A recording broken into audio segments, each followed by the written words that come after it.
26 November 1949 रोजी संविधान सभेनं संविधानाच्या मसुद्याचा स्वीकार केला। तेव्हापासून 26 नोव्हेंबर हा संविधान दिन म्हणून साजरा केला जातो।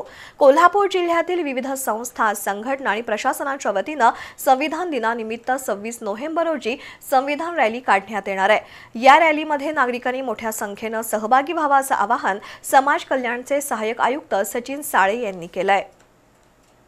29 ऑगस्ट 1947 रोजी भारतीय संविधानाच्या निर्मितीसाठी मसुदा समितीची स्थापना झाली।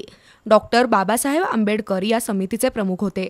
26 नोव्हेंबर 1949 रोजी मसुदा समितीने तयार केलेला अहवाल संविधान सभेने स्वीकारला। त्यामुळे 26 नोव्हेंबर हा दिवस संविधान दिन म्हणून साजरा केला जातो। त्यानुसार 26 नोव्हेंबर रोजी संविधान रॅली काढली जाणार आहे। बिंदू चौकातून ही रॅली सुरू होईल। या ठिकाणी संविधानाच्या प्रास्ताविकेचं सामूहिक वाचन केलं जाणार आहे।